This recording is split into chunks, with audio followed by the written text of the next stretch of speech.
Hi, Trauma Rock Stars. We have an amazing episode and person on today. I can't wait for you to hear his story. And I'm just going to go right at it. This is Cory. He's an amazing artist. He does a lot of different things, but he's also a trauma rock star. And he's been through quite a bit. It's interesting. Let's start from the beginning. Why don't you go back to your childhood and growing up? And when we're young and we're having fun and we're just kids, we never ever know what trauma is, right? Or ever know what we're going to go through. Yeah. So my childhood was weird. I had very weird parents and everything about my childhood was strange. Like my father, he decided I was going to be an artist before I was even born. Okay, he had it planned out. He's an artist, and he was an artist, but he didn't get to be an artist as a profession. He was never artist by trade. It was always just like a passion and a hobby of his. So he decided he wanted his son to be an artist like from birth.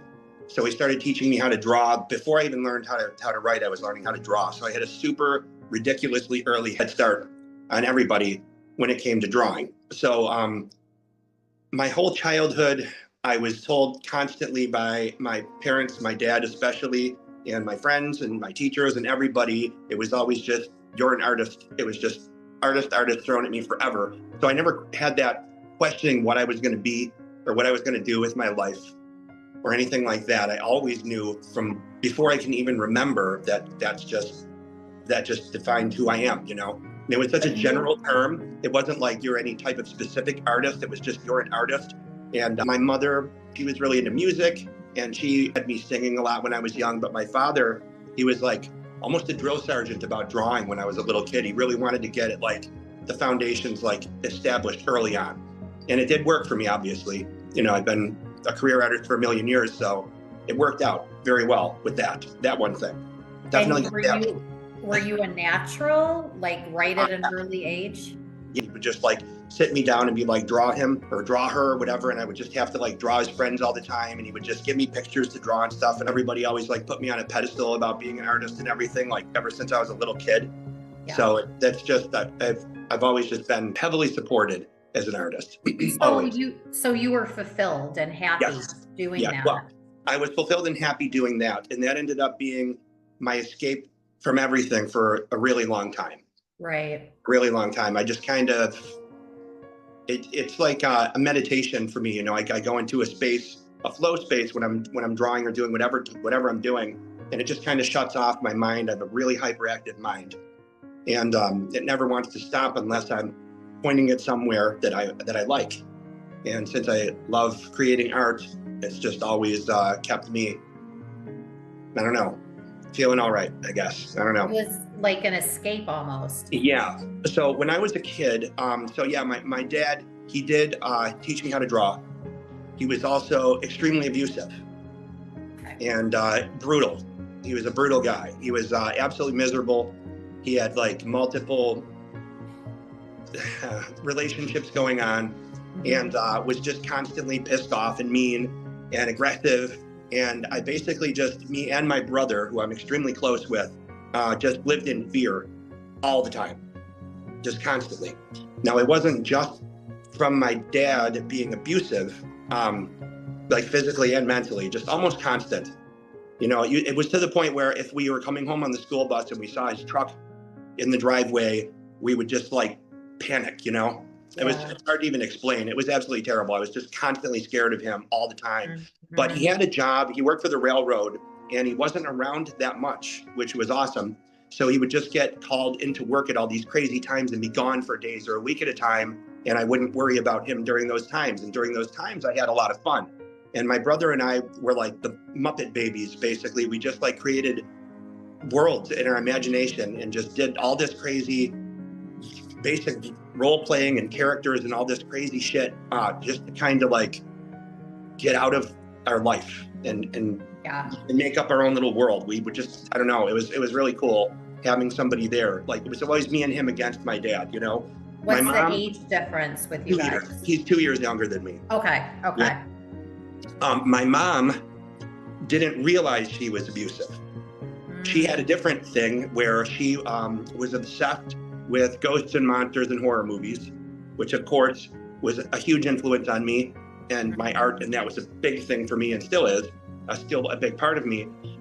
But she didn't realize that there was anything wrong with dressing up as a monster and dragging me out of my bed by my feet at 4 o'clock in the morning, screaming bloody murder, and trying to drag me up into my attic that I was terrified of and could see constantly from my bed. Why would she do that? For entertainment. She thought it was hilarious. Okay. How old were you, Cory? It started when I was about 5 and went on until I was about 10. So it's about 5 years, and it would happen a lot. My dad would get involved too. So they made sure that I wasn't able to figure out that it was my parents that were the monsters. And a lot of people grow up with their parents saying there's no such thing as monsters. Don't be afraid. Go to bed. There's no monsters. But my mom would be like, no, the big black hairy monster living in the attic right there is going to come out and eat you one of these nights. And she made up this whole crazy story about these characters living in my attic and under my bed and all this shit. And her and my dad would switch. Like sometimes she would be like halfway dragging me up the attic stairs and my father would run out and save me. Sometimes it was the other way around. It was just absolutely ridiculous. So I didn't get to sleep as a kid. I had constant anxiety and insomnia really bad. I had insomnia for most of my life because of it, I think. It just kind of trained me to constantly be like hyper vigilant instead of being asleep at night. Were your parents, were they alcoholics? Were they doing my father? Yeah, my mom didn't do any drugs. She just chain smoked. That was it. And drank like socially. My parents got divorced when I was 12. And that was extremely traumatic because they went to war against each other and basically against us too at the same time. And it was just an absolute nightmare. We were living in crazy poverty. It's just too much to ever even say in a million years, but I had a really traumatic childhood. I also got bullied extremely bad at school pretty much constantly. And I had to fight all the time, even though I hated it. And I did not want to fight. I wanted to be friendly with people. I was always a really friendly, extroverted kid, you know? And when I was younger, it was cool to be an artist. The kids in the school liked me because of being an artist and accepted me because of being an artist. They thought it was a cool thing. But then when I got into like middle school and high school, not so much. That was a different story. Then I just had to fight the football team all the time. It was just ridiculous. So yeah, my childhood, I pretty much never felt safe ever. I was gonna say, how could you have? I didn't. Nah, I never felt safe at all. So your parents, you're fucking crazy. You're 12. Your parents get divorced when you're 12 now, which doesn't sound like that helped.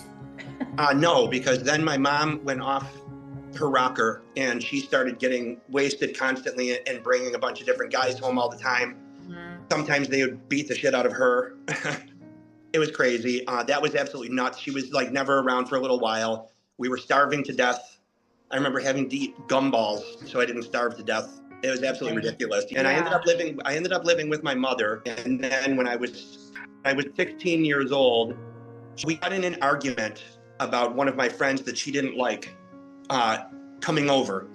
And she was just, we were not getting along at the time at all. She was just really fucked up and going through her thing, you know?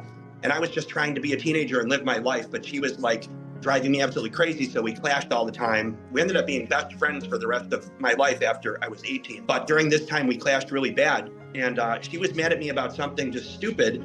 So she pretended that I beat her up. And of course I never touched my mom ever in a million years.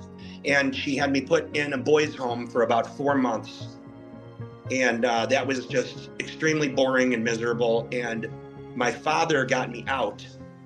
And then I moved in with him for about 3 years after that, which was terrible.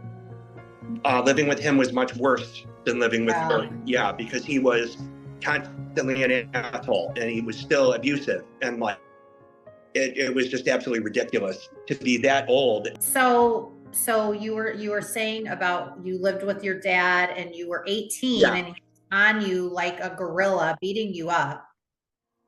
Yes. And my dad was a professional boxer, a champion boxer in the 70s, and a very athletic guy. And when I was younger, was a very frail little wimpy, sensitive artist.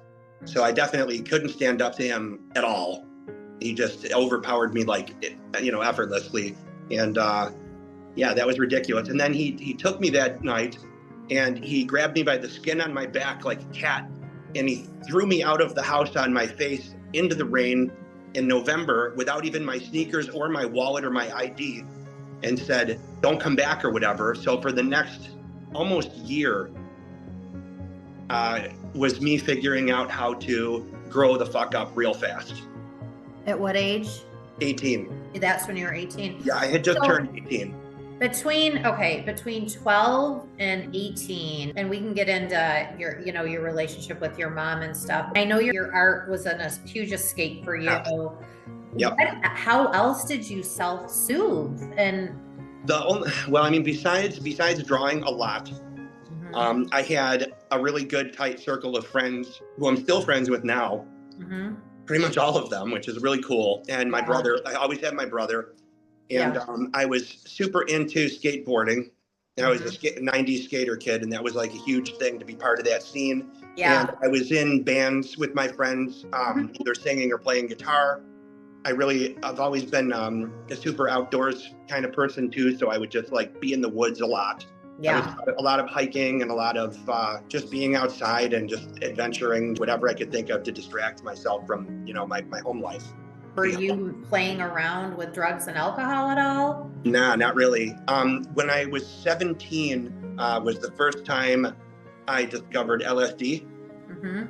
And that was a huge turning point for me in a lot of ways. When I first started getting into drugs, it was mostly around when I was 17, 18, and I was getting into it to make life more interesting, enhance creativity, see what else was out there, and just, I don't know, it was extremely fun for me. So I was just obsessed with psychedelic drugs for quite a while.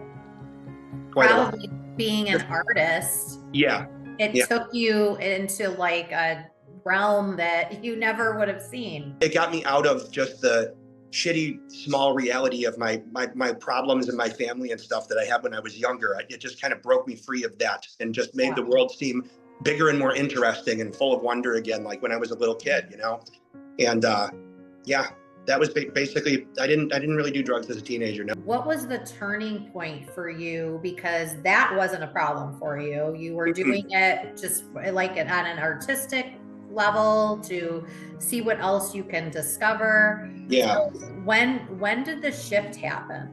The shift happened a lot later than you might expect. So for me, when I was in my late 20s, I was, I'd been tattooing since I was 21, and I got very, a lot of praise from that real early on. I had a lot of huge success. It was a real big thing for me, and I didn't know it was going to happen so fast, even though I was dead set on that happening. When I started tattooing, I purposely decided I was going to be the best tattoo artist in the world and do all this stuff that nobody had ever seen.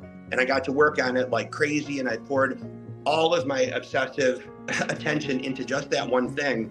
So I got there really fast. And with that, I had no craving for doing drugs other than smoking pot, but I wasn't doing anything else. Socially drinking here and there, no big deal. But then when I was probably around like 26 to 28, a client of mine, when I had a backache while I was tattooing him, just from working constantly, my back hurt, he offered me my first ever hydrocodone painkiller. And I took it because I was like, what the hell is this? Or I'd never even heard of it before. And he's like, oh, take it. You'll love it. And I was like, okay. So I took it and I felt lovely. And I started talking, and it made talking even more fun. And I was like, wow, that was really cool. And then the next time I saw him, he was a regular client of mine. He was an old guy. He was probably about, I don't know, late 60s, early 70s. His name was Eddie, actually. The next time I saw him 2 weeks later for his next session, after I got done tattooing him, he goes, here's your tip. And he threw me like a sandwich bag full of them. There must have been 100 of them in there. Did you know the addiction quality? No, I didn't know anything about pills at all. Nothing. All I knew is that these things that I don't even know what they're called make me feel really cool. So I started taking them. I mean, he gave me this thing. I didn't think anything of I didn't even consider getting addicted. I didn't consider anything like that because it never happened to me before ever. So Right. I started taking them to work because it was making work more fun. And then I would take them and like go to the record store or go to like Media Play or something or anything. It just made more fun, it seemed, for the time. And I started taking them during band practice, and I just took them until they were gone. And when they were gone, I got the flu for about 10 days. And I didn't even know that was withdrawal. I just thought that I got crazy sick out of nowhere in the worst way ever, in the weirdest way ever. Yeah. And it was absolutely horrible. And when that was over with, this was before I could just like Google stuff, you know? I didn't know. Yeah. Nobody was talking about this stuff. And I hadn't had any friends that ever took pills or anything. So I just didn't think that that's what made me sick. I just thought I had run out of those. And next time I get them, I'll take them again. And then I started just getting them here and there from people. And that over the next handful of years turned into a huge recurring cycle where I would, do them for months and get up to a horrible amount of them, and then have to go through weeks of awful withdrawal, not be able to go to work, feel like absolute hell, say I'm never going to do this again. And then somehow, as it is with everybody who gets addicted and stuck in these patterns, it just kept on happening over and over through my entire 30s, basically. I actually had been off of them for quite a while and decided I was never going to take them again. Okay. And then when I got in a car accident, I broke a few ribs. It was the only accident I've ever been in. And my doctor put me on pain meds, and that reignited the cycle. And from there, it happened much faster. From there, it was just like right down Schitt's Creek, like immediately. You at this point, because you kind of were doing them, then you take like a break, then at what point did you realize I'm addicted and these are withdrawals? Well, it dawned on me basically the second time around, right? So when I had that happen with that guy and I went through being sick, I didn't know what was going on. And then the next time I had a different client that gave me a bunch of them. It was just like a thing. People were like trying to make their tattoo artist think they were extra cool. So here's this, And then I realized when I was taking them that I was thinking about them all the time. And I at first I just kept it to myself. And I remember at one point I was at band practice, just screwing around in the basement with my friends. And I was like, you guys, I think I'm addicted to pills. I remember vocalizing it for the first time ever. And they were like, oh, that sucks. Maybe you should take care of that. And when I said it out loud for the first time ever, that's really when it just kind of imprinted the truth of it on my brain. And I realized what was going on. And I was it like, hard to say it out loud? Yeah. It was weird. It was real weird. But for some reason I felt compelled. Okay. I didn't decide ahead of time that I was going to talk about it. It just kind of came out, but felt it was just a really weird moment, very weird moment. But and I remember from there, I was aware of it. And then it turned into a thing where I would like try to tell like my girlfriend or whatever, like, keep these away from me or only give me a certain amount of these. And then I'd be like sneaking in the middle of the night and sneaking extra ones out of her purse and shit. It just turned into, I couldn't even believe that happened to me. I was like, I just couldn't believe it. I never thought I was going to turn into the type of person that would be living like that. But it just started happening mostly because of I hated the sickness from coming off of them so much that's what kept me doing them at times, even when I really did not want to be doing them and was not enjoying it at all anymore. Is it true? Which ended up happening with something much worse, of course, but Well, is it true though, the withdrawals and getting off those can kill you? It can't kill you. The withdrawals from benzos and alcohol can kill you. The withdrawal from opiates can't kill you. You just wish it did. Gotcha. It's absolutely the worst thing in the world. So it hits you on a level it hits you on all levels. You're sick physically, you're sick emotionally, you're sick mentally. It just goes all the way down every level of your entire being and just makes you feel awful in every way. And you can't think a happy thought ever for the entire time. You just feel like hell, and it's just indescribably misery. And I'm the type of person where I'm constantly a huge optimist, and I'm trying to always make the best of everything and have fun in every situation I possibly can. And for my brain, getting into that place is just absolutely the most horrible thing in the world. It's just absolute hell. Oh, and actually, so another thing, sorry, when that doctor put me on those painkillers, he told me, he was like, I'm going to put you on something for pain. And I said, I don't want anything for pain. No, thank you. I was like, I don't want any opiates. And he was like, no, there's this new thing that's not addictive at all. It's called tramadol. And I'm going to get you on this, and it's not addictive, and you don't have to worry about it. And I was like, are you sure? And he was like, yes. Bullshit. So I started taking that, and the exact same thing happened. And I was so fucking mad. I was so pissed off because that time I was innocent about it, and I did try to avoid it. Yeah. But I thought, okay, these kind of make me feel the same as those, but he said they're not opiate and they're not addictive, so I'm just going to take them.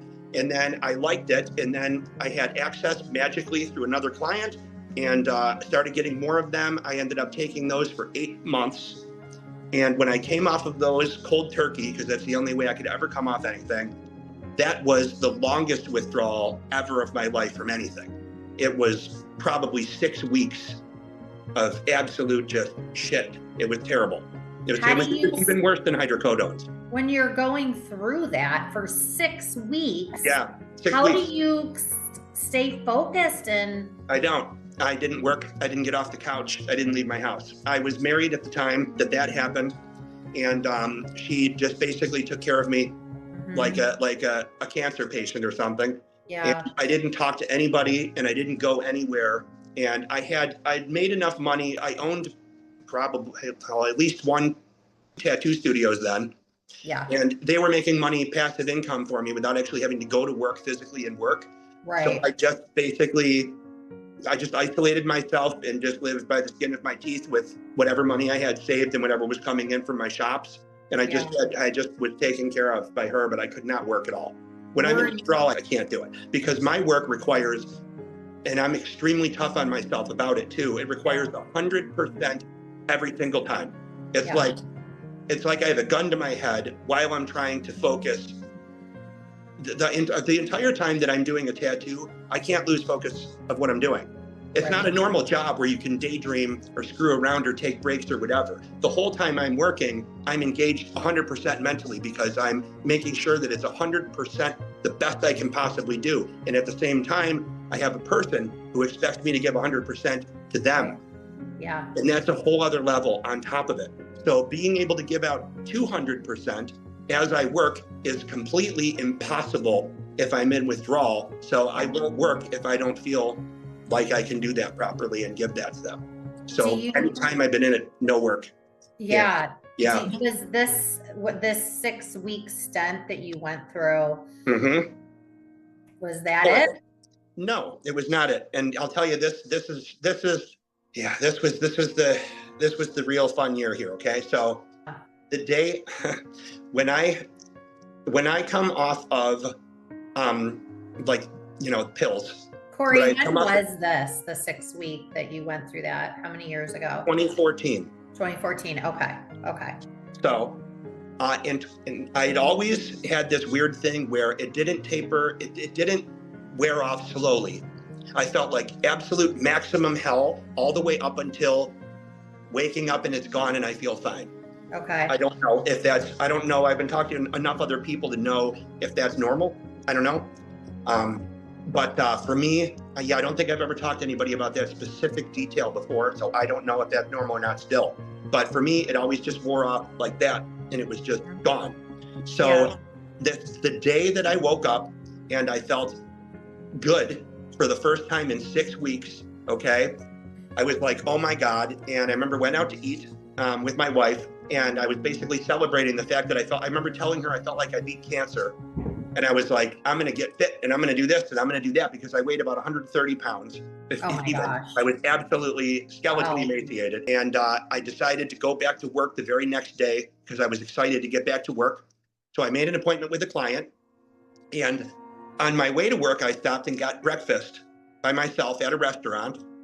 My brother called me and he told me that my mother had cancer, stage 4, literally the very next day. So I was like, okay, so for the next 30 days exactly to the day, I was going back and forth between Buffalo and Virginia and being there for her as much of my time as I possibly could. I took off work. Now all of a sudden I couldn't work for another month, right? So occasionally I would come back up to Buffalo just so that I could get some sleep for like even a night or two, because when I was down there, I couldn't. It was impossible. And I was just worn so thin, I felt like a ghost. And I felt like I needed to be stronger for her when she was dying, but because we were extremely close for the last 20 years of her life. And it was just an absolute nightmare. So anyways, 30 days to the day after she went into the hospital, she died, okay? Within 2 months, I was divorced and had lost my shop. Okay. So my mother died, I got divorced, and I lost my business all in the course of maybe about 3 months, okay? So when that happened, I was a mess. I was an absolute mess. Yeah. And I wasn't using any drugs at the time. I was just drinking for the first time ever, really heavily, right? And it was just beer every night. I was just drinking a bunch of beers to try and shut off my brain because I felt like shit. I got a doctor at the time who was terrible, okay? Not only did this doctor misdiagnose me, I have Crohn's disease. I was diagnosed with diverticulosis, which has the opposite trigger foods. So I made myself even sicker listening to my doctor's advice. He also insisted on putting me on Paxil for my depression. And I was like, isn't that stuff for somebody who has maybe like a chemical imbalance and they can't help being depressed? I thought, I'm just mourning my dead mother and my life is shit. And he was like, no, you're in the red zone. You need to be on this stuff. And I was like, okay, fine. One of the worst things that ever happened to me in my entire life was taking Paxil. Oh my God. For me personally, it was the worst thing because it shut off my ability to give a damn about myself anymore at all. I didn't care about anything anymore. It literally turned off. It just threw water on my flame. It completely extinguished me. So shortly after taking that, I got in the groove of it. I was in a really weird, kind of unexplainable, very weird, altered state that was absolutely awful. Yeah. And I decided that I was going to go out with a bang. I wanted to die. I definitely didn't want to be alive anymore. I was, at the time, already completely and totally depressed. And then that shit made me, on top of that, not afraid of death and not passionate about life anymore. I'm extremely passionate about life all the time. A million things that I am passionate about. That made me not passionate about anything at all. It just numbed you. Just numbed me completely. So I decided that I was just going to do whatever. And I met a girl who was the most dangerous and horrible person I could possibly have met ever. Is this the person in Oregon? No. Oh. No, this is a person in Buffalo. Okay. Yes. And she, at first, she had lied to me a bunch. She didn't tell me that she was a heroin user. At the time, I had no experience with heroin. I never had intended to do it ever. I didn't know anybody who did it. I was innocent to it. So I didn't know the signs to look for or anything. And she was a really good liar and really good manipulator. And she decided that since I was back to work and I was making a bunch of money, she decided that it was obvious I would be able to support her habit if she got me into it. So for about 2 months, she would here and there try to pretend that she just wanted to do it one more time, but she really wanted me to do it with her and stuff. And I'd be like, nah, I'm not into it or whatever. And I remember one night she gave me 3 Klonopin. It's a benzo type, like next type drug, right? Yep. She gave me a few of those and it put me in an even more who cares place. And I tried it for my first time that night, okay? She was so excited about me knowing what this was like. So I tried it and I spent the entire night on the toilet, puking into a garbage can and sweating and groaning and being miserable. And it was absolutely fucking horrible. And I hated it. After that, she just thought it was great. She was over laying in bed or whatever, like, you know, staring at the fucking ceiling, doing nothing, feeling awesome. And I was just having a hell of a time.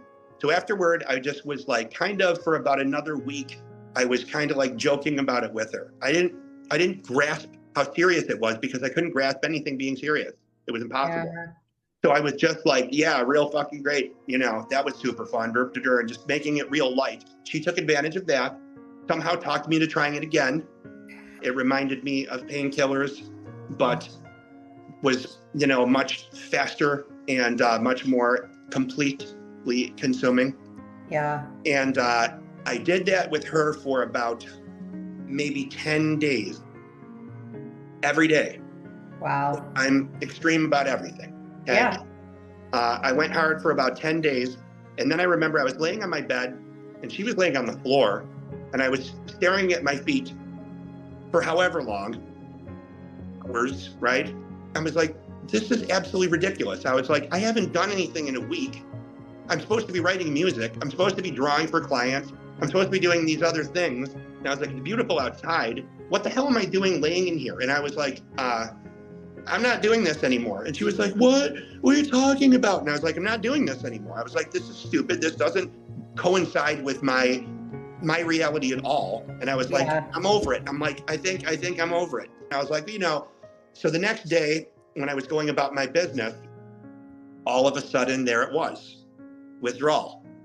I didn't think I had done it long enough to get that feeling, that extreme, but I did. And it kicked in really hard about midway through the day. And I was like, oh no, I can't function like this, you know? And I was like, I didn't know this was going to happen.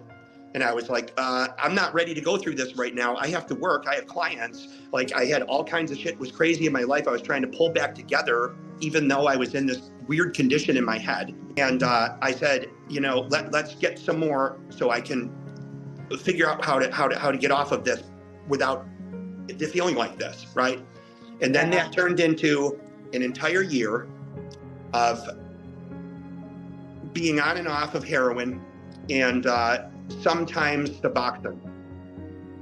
And then I also, in the process of this, I got hooked on Xanax and I got hooked on Adderall. And you really go bigger. I was drinking every night and I was smoking a lot of pot. Okay. So I was doing all of those things every day. Overlapping each other. I was also shooting speedball regularly. I was shooting coke. Oh, I had never done cocaine in my entire life until I was 38 years old. I never was going to. I never was interested. I had no urge at all. But of course, during the time that I was a junkie, I didn't give a shit about something like cocaine. So I was like, fine, because she was trying to get me to try that too. And I was like, fine, I've always wondered what's the big fucking deal. So I said to her, the only way I'm going to do this is if I do it my way. So I insisted that the first time I ever did cocaine was snorting a line off Rick James's gravestone. Oh. If you're going to do coke, that's the coolest way I could possibly come up with starting it. Okay. That's how I justified it in my head. Okay. That's how I am. So I did that and I was like, this doesn't feel like much. I was very surprised. And I ended up getting real like quiet. And then the next couple of times I did it, the same thing. It made me feel really withdrawn and very mellow and quiet and observant. I didn't want to talk. I didn't want to party. I didn't want to do anything. It just did the opposite thing I saw everybody doing with it. And she was like, oh, you must have ADHD or something because it makes me hyper. It doesn't make you hyper. And I was like, no, not at all. Never did. I was only interested in doing that if it was with heroin. So basically during that time, I thought that I was going to die any day and I didn't care at all. Okay. I wrote, poetry and lyrics about how excited I was to just have the next shot be my last shot. I felt like I was in hell. I was in prison. There was no way I was ever going to escape ever. I did not have the courage to kill myself consciously. So I was just going to let it happen by doing the most dangerous thing you could possibly do every single day. And that went on for just about a year. I managed to work 7 days a week while I was in this condition. I never stole anything, ever. I never borrowed money from anybody, but I sold all of my stuff. I sold all of my synthesizers, all of my art. Everything I had that was worth anything went bye-bye for heroin. Is it true that heroin is, once you do it, you crave it forever? No. Okay. No way. Okay, because I heard that. It's different for everybody, I imagine. There's a lot of different personality types. People are wired differently. Yes. They have different lives, different chemistry, different everything. For me personally, I never liked it again once the initial first 10 days wore off. And I decided to do it to not be sick. Okay. The entire next year, I did it basically to avoid going into withdrawal and not being able to work and feeling like that. And I had tried to get off of it a few times, and one time was successful. I went an entire month without it. And then I came home and she was shooting up and I was like, what the fuck? And there was like a huge argument and stuff. And somehow it ended up in me just going, I don't even care about anything. Let's do this. I got back into it again. But most of the time for that whole year, I was doing it just to not be sick. And then whatever she threw at me on the side, I would do that too. You know, I just didn't care enough, but I never actually like craved it. I've never had a dream about it. And it has been, it's been 11 years now since I've gotten off of it, and I've never craved it ever. Okay. At all. Never. Looking back, because you've got a very strong personality, and you seem like you take yourself very seriously. When you put your mind to something, that's actually an illusion. Okay. I actually don't take myself seriously at all. I kind of act and feel like everything is pretty much a joke except for my job. Okay. Interesting. I don't take myself seriously though at all. And that comes across in the stuff that I write, in the music that I make. Mm-hmm. I always have had a fear of people thinking that I take myself seriously, because it bothers me when other people do, because it's just ridiculous to me. I think we're all ridiculous. You seem so like you're so strong that you're able to like you pulled yourself out of this. The way I got out of it is very interesting. It is very interesting. And check this out. I want you to tell this story because I was blown away, but also I want you to talk about too, like you called yourself a junkie. Do you still refer to yourself as a junkie? No, not in a million years. Yeah. So let's get into how you got. It was a temporary condition, like most things. Everything in life is just, Yeah. Little stories that add up to the big story, but that chapter, I was a junkie, and I knew it. I'm very self-aware, and I guess maybe that's the reason I don't take myself that seriously, is because I realize how fucking ridiculous I am.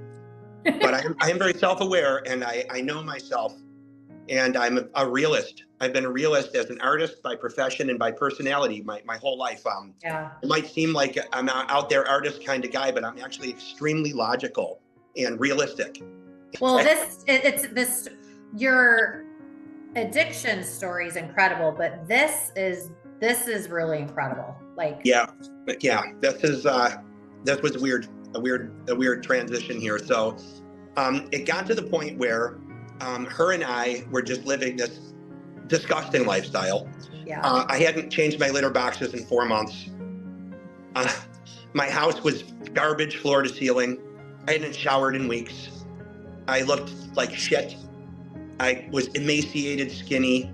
I was absolutely felt like hell all of the time and was living in absolute squalor. Even though I was making a lot of money, but our habit combined was almost $300 a day.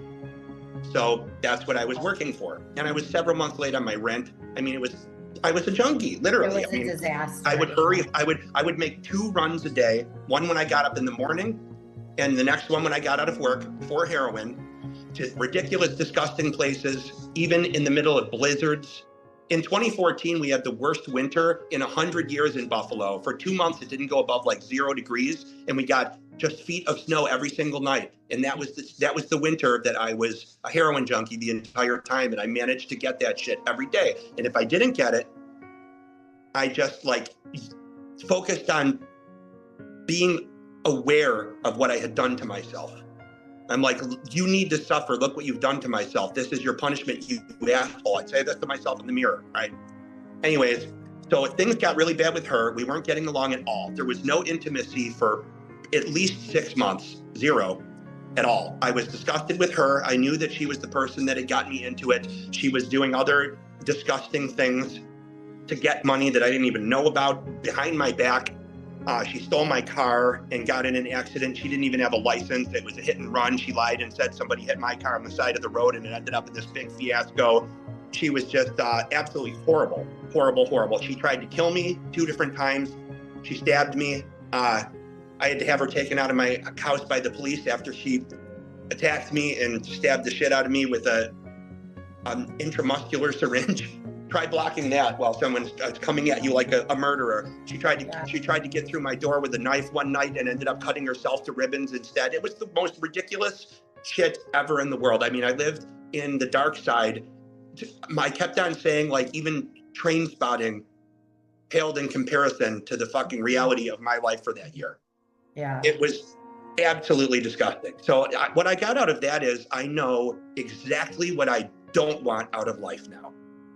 I know exactly what is the worst possible things could get, and get as far away from that as humanly possible, you know? Okay. Anyway, Yeah. so when it got toward this point, things between me and her were absolutely just, there was no relationship there. We were codependent, living together, trying to get high all the time, you know, whatever.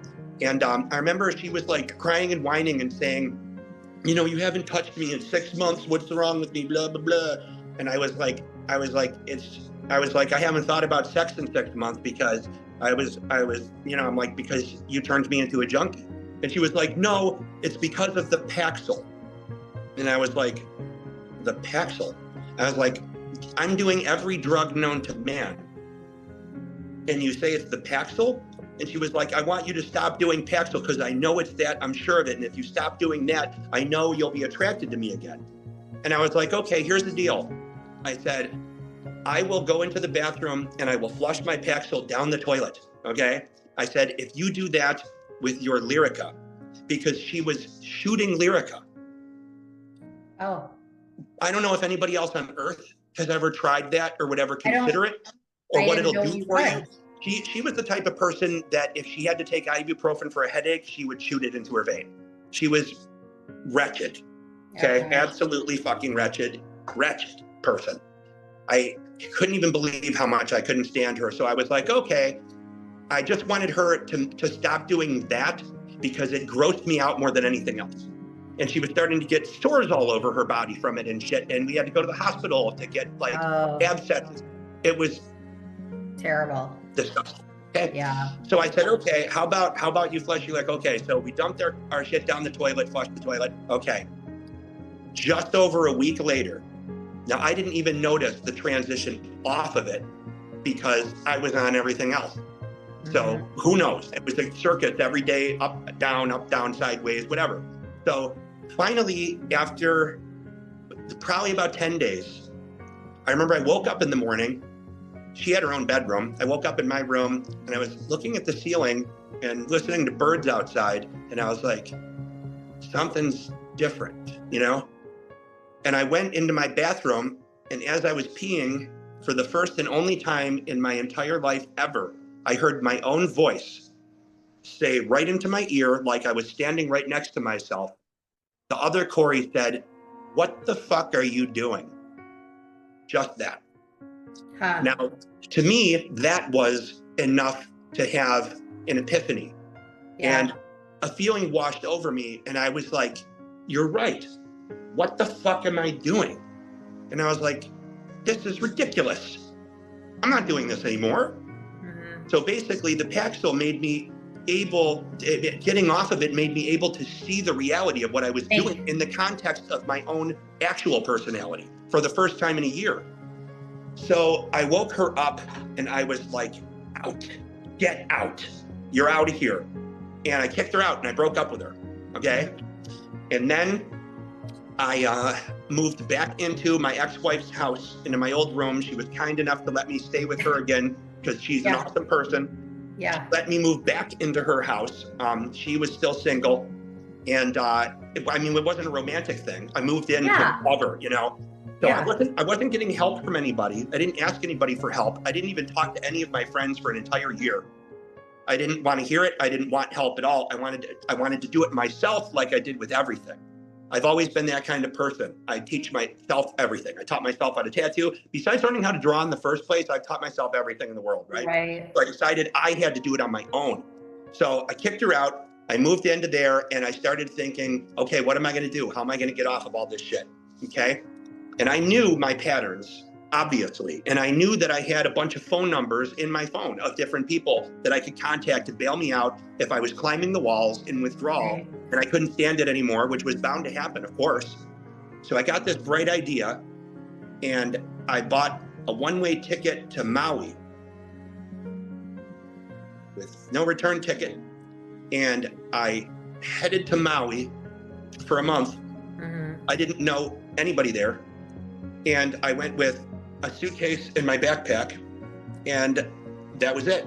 And I thought, if I'm 10,000 miles away from all the people in my phone, I can't call them. I can't do anything other than go through the shit. I have no choice. It will work because there's no alternative. It will work, period. Yeah. And it did. It worked. I went there and I suffered it out. And it was really weird being in paradise and hell at the same time. That was a really interesting juxtaposition of realities right there. Yeah. Weird. Yeah. I could write a book about that month.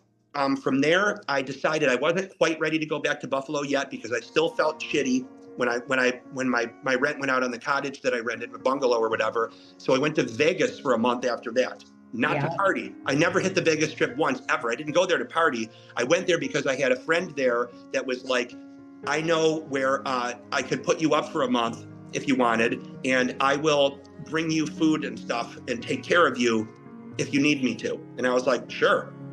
So I took her up on that. And I went to Vegas and I stayed in the most ridiculous fucking place you could ever imagine in the world. It was an absolute fucking circus. And it was very entertaining. And I was by myself almost all the time. She would come by like every couple of nights at like real late at like midnight when she got out of work and give me some food or check up on me and make sure I was alive, right? Yeah. So I stayed there for a whole entire month and I did nothing else except stay in my room, which was its own bardo of hell. And when I woke up and the feeling was gone, that the thing I'd been waiting for, and I knew it was over, I flew back to Buffalo and went back to stay at my ex-wife's house once again. Okay. This time completely sober. I was there for probably, let me see, maybe about 5 months. During that time, I didn't crave at all.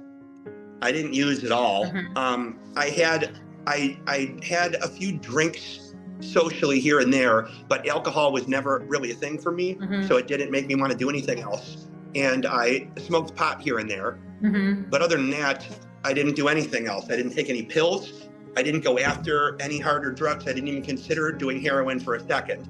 And I realized that I was completely fine. You know, it's funny because your story, you know, you're the only person in the world, I told you this, that I know that goes to Vegas to sober up.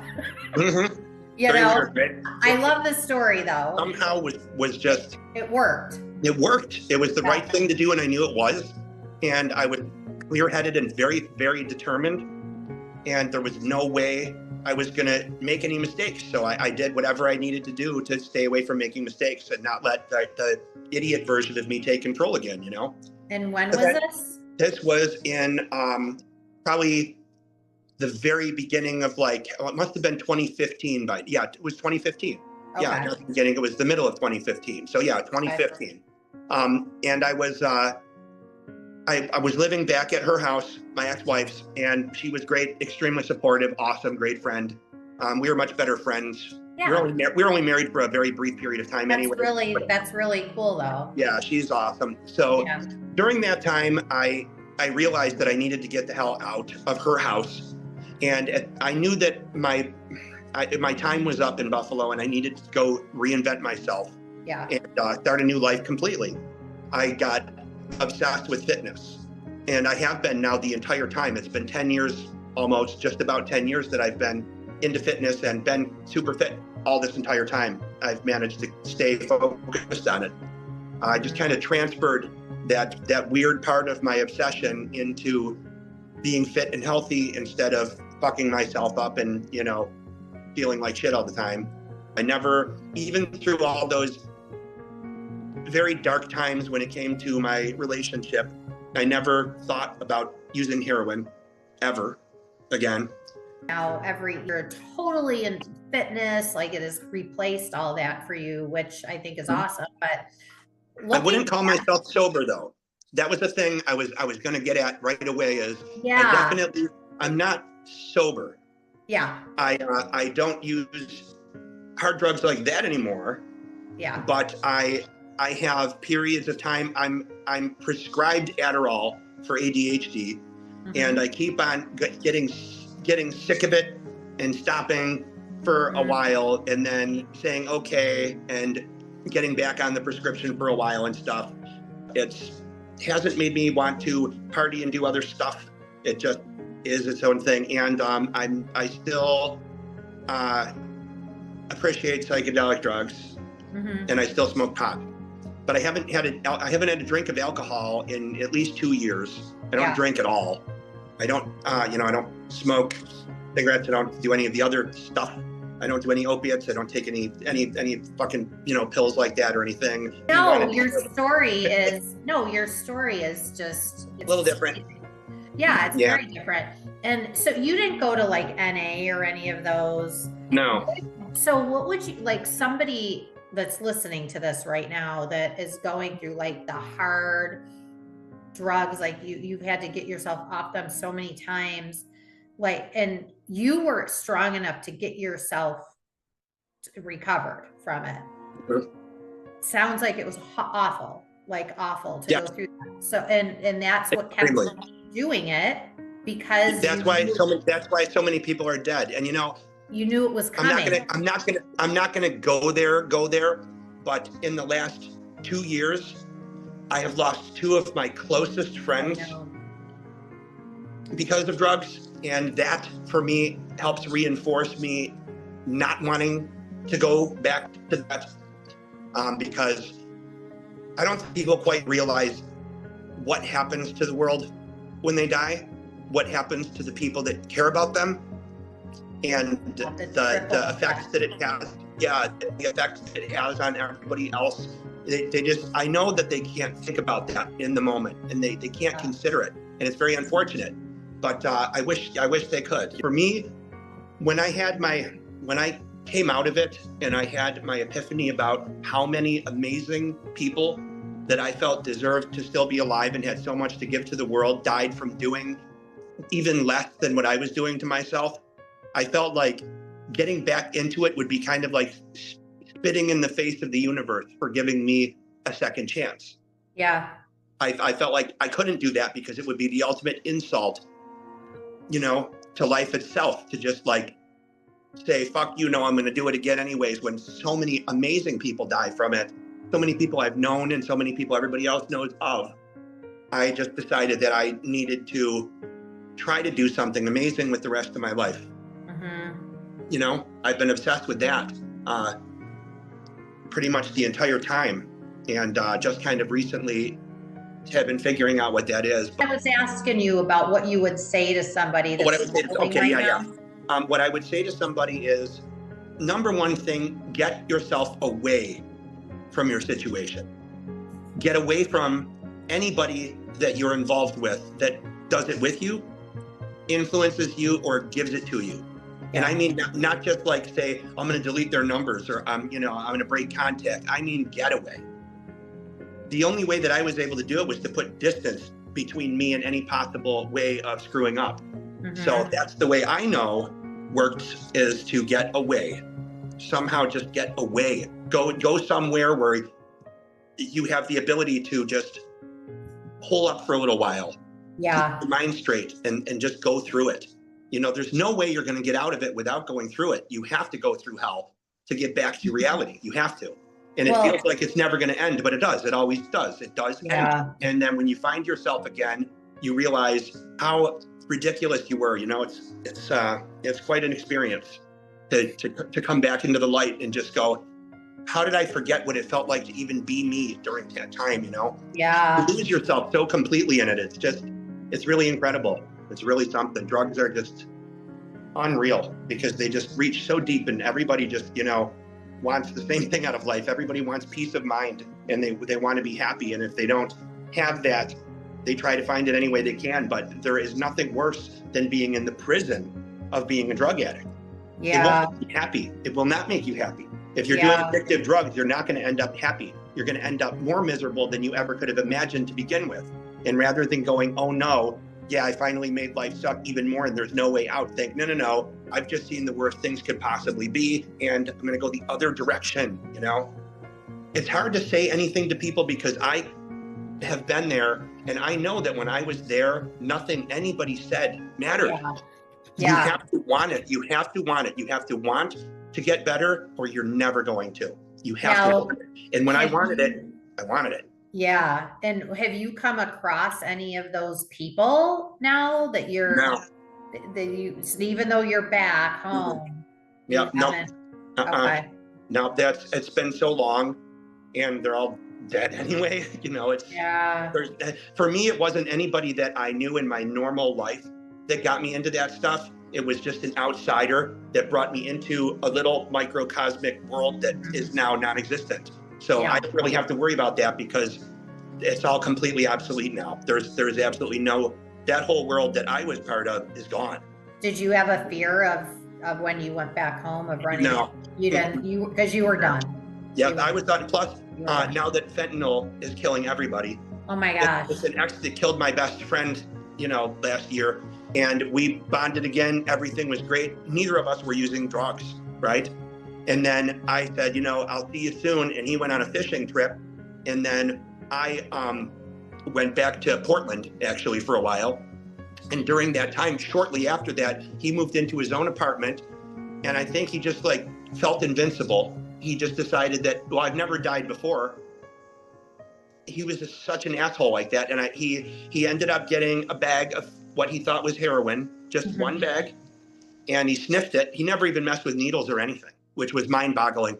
He sniffed one $10 bag of heroin to celebrate his first night in his new apartment. And that killed him. All that shit that I did, and all it took to kill him, a really strong person, was that. Yeah. No chance. There is no chance that I would ever even consider risking that again unless I was with suicidal, you know? Yeah, with fentanyl now, it's bad enough worrying about the addiction to whatever drug you're taking. Yeah. Now it will kill you because of fentanyl and everything. It's killing everybody. It's absolutely insane. It's in everything, you know. It's not even just in heroin. It's being snuck into other drugs. People are dying from overdosing on fentanyl when they have no idea that they're even taking anything it could possibly be in. So for me, the whole party drugs thing and all that shit is just it's totally extinct. The world is getting so bad when it comes to the fentanyl thing that it would never even cross my mind in a million years. It's so scary. Yep. It's way too risky. Anything left on your heart that you want to just leave the listeners with? You have to want to get better, and that's the really scary thing about it. You can't really help anybody unless they want it, unless they want the help. Well, I appreciate you being honest about that, though, because you're like, I say as much as I want, they're not going to listen. They've got to be ready and have. I wouldn't have listened. That moment you had where yourself was like, what the fuck are you doing? Right? Yeah. Right into my ear. I'll never forget it as long as I live. I'm going to include your contact information. You've had so many successful businesses. You're an amazing tattoo artist, regular artist, but you're also an amazing tattoo artist. How many do you have now? 4. 4? Yeah, I have my top half, my bottom half, my front, and my back. Would it surprise you? I don't have one tattoo. Really? That's awesome. That's amazing. That's cool. That's what makes you cool now. You think that's cool? Yeah, absolutely. Very cool, very attractive, very unusual. And unless you really, really, really, really want something as a tattoo, definitely don't bother going there. Well, unless you go to a person who is an absolute master. Well, I would go to you if I had to get something done. If I was going to tattoo you for the first time after you've gone as long as you have without getting them, I would definitely morally be obligated to really feel it out the situation first. Yeah. You know, I wouldn't say, okay, I'm going to be the guy to do that. I'd be like, let's talk about really why you want to do this. Yeah. You know, because it is an addiction. It's an addiction. Don't hit me. Okay. I mean, I love it. I would never, ever, ever change the way that I look for $1 million at this point. I've been creating, this is all my design stuff. So I've been creating myself to fit an image I've had in my head since I was a kid, pretty much. Yeah. That's the thing that has motivated me to get so many tattoos, is because I wanted an overall aesthetic and an overall presence and just a look and a vibe about me. And that's how it is to me. It's different for everybody, but there have been so many people that I have tattooed that wish they didn't have the tattoos that they had. I know. It's mind-boggling. So yeah, it's actually cooler now to not have tattoos. It really is. My biggest thing is I feel like there's not something that I don't feel like I could find that I could live with the rest of my life. The only thing that I would say is there's laser surgery now, but still. Yeah, it hurts like a motherfucker. Yeah. Honestly, something that is abstract and just becomes part of your body as a design flow that is just a part of you, but isn't anything that reflects anything outside in the world. Yeah. That's what does it for me. Yeah. I don't think I do it. Yeah. But I love them. Definitely don't do it. I mean, that's awesome. Yeah. That's a really, really cool thing, honestly. I have nothing against them. I love them on other people. I just can't commit. I can't commit. That's fine. Then don't do it. Oh. Well, you're awesome. Thank you. I would love to hear so much more of your story. I have a lot more to say. So if you want to talk to me about anything else, I could go off. I just wrote my first book. I just finished, and that's its own 20 years worth of notes and thinking that has gone into that. That's my manifesto. So there's that, and there's a bunch of other stuff. Are you publishing that? Yeah, absolutely. As soon as possible. I just finished it, so now I'm just emailing different publishing companies and agents and trying to figure out the right way to go with it. That's awesome. Then, thank you. Thank you so much, and thank you for having me. Probably should do another one because I would love to hear more, like deeper. Whatever you want. Yeah, sure. I haven't done a podcast in years, and I actually forgot how much I enjoy it once I just get to go and just let it go. Thank you very much. Have a good rest of your night and everything. You too. Absolutely. Thank you. Time. All right. Bye. Bye-bye. The content on this podcast revolves around personal life experiences and is meant to serve as a learning tool. I am not a certified therapist or medical expert. This podcast does not offer medical or psychological or professional advice. If you're curious about your mental and physical well-being, feel free to reach out to a licensed self-care professional for assistance.